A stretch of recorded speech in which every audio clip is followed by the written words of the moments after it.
everyone, beautiful people. Welcome back to another episode of Pleasure Principles, the podcast where we dive deep into all the messy, magnificent, and magical layers of what brings us joy, connection, and intimacy in this wild ride called life.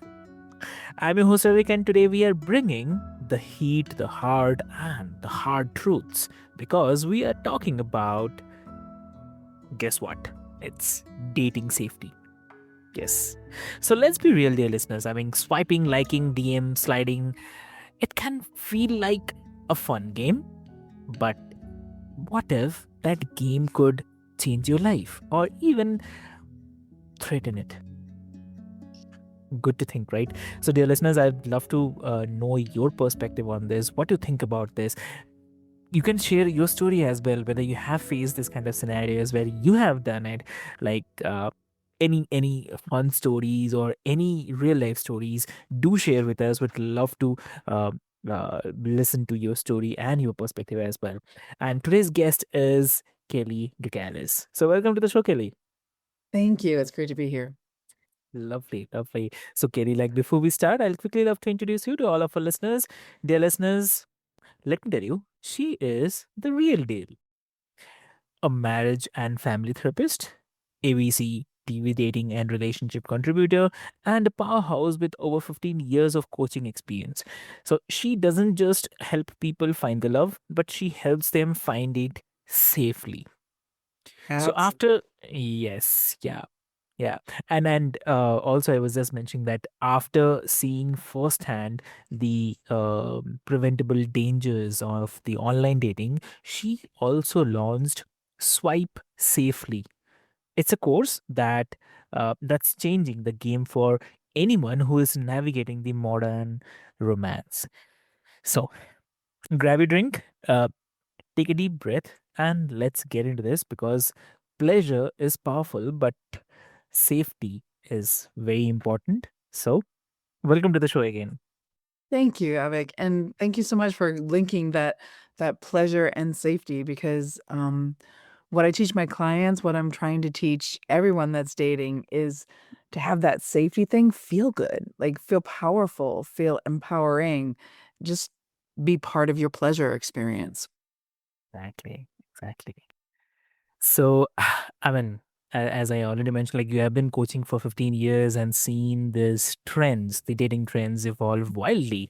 So, what, according to you, is the biggest shift that you have seen in how people approach dating today? Biggest shift is um the willingness to go out and be how can I say it? To be connecting with someone that they really haven't vetted, they don't have it's not someone that was recommended or set up on a blind date or that they met organically and they have some kind of context. The biggest shift is that comfort with Mhm. the anonymity of people on a dating app. Ah, okay. And yeah, you were saying something? And I was gonna say, and pre and post COVID, I think the biggest shift is there's this willingness to go out on a date with someone on a dating app, but then that knowledge that it could be a catfisher, it could be, Mm. there could be something wrong and I don't know how to deal with it. So then people start trying to get their safety by doing dating practices that aren't serving their goal of finding their person, but make them feel a little bit safer. But then they end up, dropping connections or ghosting or, getting, putting up barriers and seeing if others will jump over it to prove safety in ways that really don't prove safety. So that's been a huge shift since I started back in the 2000s when, people were meeting and they kind of had a context and knew other people and it was more about making sure that they showed up authentically and they knew what they wanted. Now we've got a lot of things to teach. Very true, very true. And do you think that this shift has made people more vulnerable or more empowered? So I think it's made people more vulnerable, but they think that they're empowered. When I talk to people, especially men, They don't really have a concept of the dangers of dating other than, "Oh, let me tell you about the dating horror story," and there's kind of a pride in it almost sometimes, but they don't understand, the number one thing I teach, if your listeners come away with anything, don't give your phone number out. Once somebody has your phone number for $2 to $5, they can find out your address and where you work in about 2 minutes flat. People don't understand the interconnectedness of this information that used to just, be something just a normal part of dating. It's very dangerous to give people access to you right away. Exactly. Very truly said. I mean, it's very dangerous sometimes. Yeah. And it's really this distinction is powerful. I mean, so many people confuse like access with the intimacy. So we can meet more people than ever, but do we really know how to safely connect with them? So what do you say on this? Exactly, and because people kind of have people are smart and they have an awareness, this isn't quite safe, but nobody's talking about why it's not safe, what to do instead. People are coming up with their own ways of vetting people, and a lot of times the vetting isn't doing the job they want it to do, and sometimes it's actually keeping Mhm. the people that would be a good fit out of their lives and letting the people that aren't a great fit in, and they're feeling confident because they're saying like, "Oh, well, I make sure that, I tell my girlfriends where I'm going on this date," or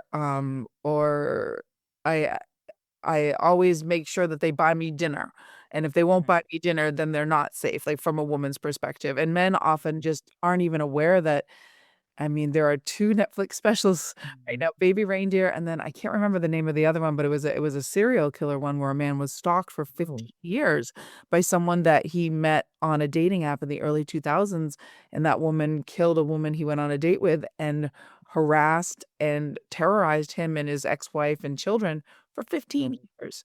Now, these are rare examples, but this is the kind of thing that you invite in when you don't have a strategy and a plan for how to make sure the person on the other end of the phone call is eh, is safe. exactly. Very truly said. Yeah, I mean, this is something. It's not a story. This is something which happens actually, dear listeners. So, um, good to think about it. Do No. do do do think about it. Yeah, and also, like you created Swipe safely after two horrific stories that shook you, Yes. and then so what stood out to me was your confidence that these assaults were preventable. I mean, uh, so on this, like, what are the most common blind spots that people have when dating online? If you can share on this. I love that question, and I just, for your listeners' sake, the 2 stories that Avik is referring to, in 1 week, I heard about, 2 friends had either a child or a friend's child were raped. One was male and gay, one was female and straight, and it happened while her mom was in the house while she had a date with a man that she had gone out with twice already. Um, and the other one, the man went to pick up his date at the house that the date had the address they'd given him, and he got pulled inside the house and gang raped.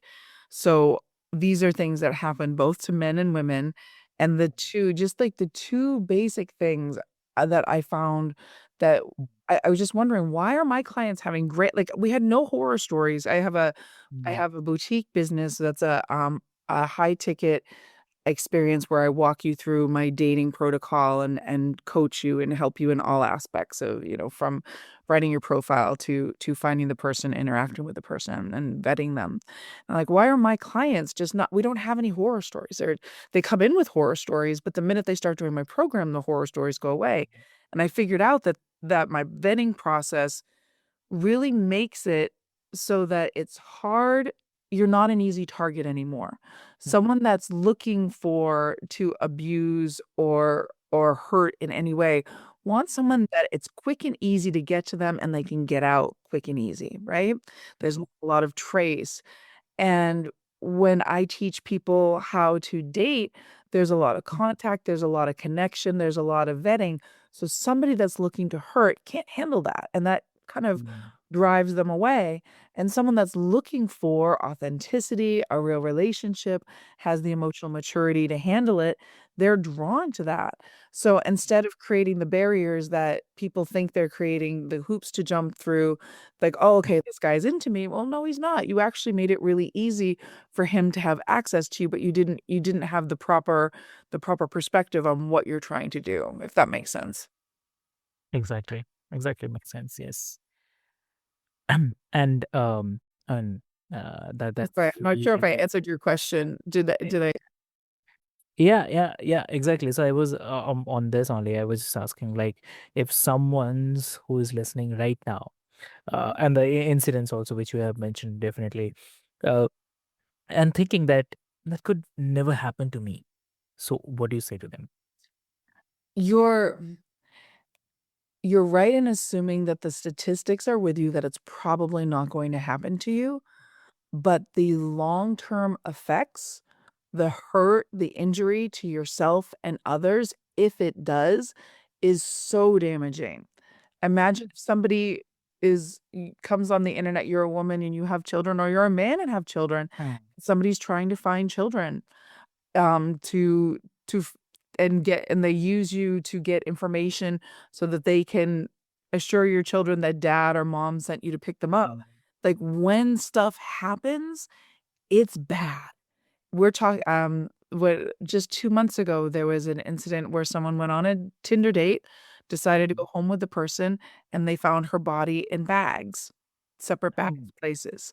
Like, so now millions of Tinder dates happen every night. We don't need to be terrified of this, but we need to be aware that Mm.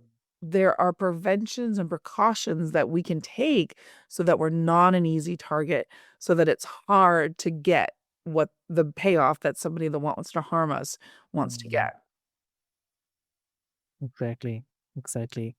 And lovely. I mean, it really that hits home, and it's not about living in fear. It's all about being prepared, not prey, for sure. And so Exactly. let's, yeah, and let's break it down. Like, what are your top three non-negotiable rules that everyone must follow to stay safe when using the dating apps? Thank you so much for asking this. I would happily just trumpet this from the housetops just to keep people safe. The number one thing is you never want to give someone your phone number. So you want to open up Mm. A Google Voice, because people WhatsApp is really associated with scammers, especially on dating apps. So Google Voice, if there's something else out there that I don't know about that gives you a phone number, but it doesn't link your phone number back to your address, your place of Mm. business, your full name. So don't give your phone number and your full name, Mm. and as little information about um what your life, where your life happens as possible, until you really have not just heard from the other person, but you've seen in real life that the friends that they tell you about actually exist. The job that they tell you about actually exists. The family actually exists. And the second thing is, when you're doing profile pictures, make sure that you're not saying, "Oh, my favorite cafe. I go here every day for a latte." And there's a big picture of where it is. That gives somebody can look at that picture, know where it is in town, or Google it and start stalking you just because they liked your picture and you don't even know they exist yet. So make sure that your pictures have no license plates. It's hard to find someone from license plate, but still, the license plates no, this is where I go all the time type things, or even just identifying stuff that somebody could figure out where it is you are in the world. So that's number one. Um, get that phone number, make sure that your profile doesn't make it easy to stalk you. Number two is you want to always make sure that you talk with someone on the phone before you meet them. And there's two reasons for this, right? The first reason is a date is a bit, especially for a woman, a date is a big investment. We're gonna look pretty, we're gonna put our makeup on, we're gonna even just a coffee date. Mm. And so before you go through that effort, you don't wanna get drained, you don't wanna get burnt out by dating, you wanna make sure that it's pleasant to converse with the person on the other end of this app exchange, right? That the Yeah. conversation flows, that it's enjoyable. Now what this did, and I didn't realize it, is people that have something in mind that, they wanna harm, this is a barrier. Someone that's not willing to just jump up and go out on a date, even if they're not conscious of it, like, "Oh, this is someone who's cautious. This is someone who's not going to do something rash, like go home that night with you or whatever." So this is just kind of sending out a signal, a bat signal, if you will, that kind of makes, okay, not an easy target, right? Not easy to take advantage of. And it also saves you from being stuck in a social situation that you wanna get out of and you wish you had never been on. So it's twofold. It's really gonna work in your favor both ways. Exactly. And then the third thing, I think most women know that, you should tell someone when you're going on a date and tell them where you're going. Yeah. Um, what women don't think of is we really don't want the information to find the killer or the person that harmed you or abducted you. Mm. We want the person who you're meeting to know that if they do something, there's a likelihood that they're going to get caught. We wanna deter them. So as a deterrent, you wanna make Mhm. sure when you show up on that date, "Hey, halfway through, I'm checking in with Mhm. my girlfriend. I've sent her if you show up and the person doesn't look like their picture, abort. Yeah. Because that's someone that if you wanna take a screenshot of who the person is, send it to a friend, you wanna have your tracking on your phone. There's the we can go really deep into it, but at the very least, you want to alert the person that you're meeting, like, "Hey, I'm gonna be checking in Mhm. halfway through. I'm so glad to meet you. I hope we have a really pleasant experience." So that they know, like, this is someone that has thought through the dangers and someone's watching. Now, this isn't an easy target. This isn't someone that you're gonna be able to do something with and nobody's gonna miss them until the next morning or a couple days from now. This is someone who's gonna be missed or, you know, being tracked while we're speaking. You don't even have to tell them that you're tracking. Once you say you're checking in with someone, now they're like, "Oh, are they tracking her?" And it's just it puts a lot of doubt in it.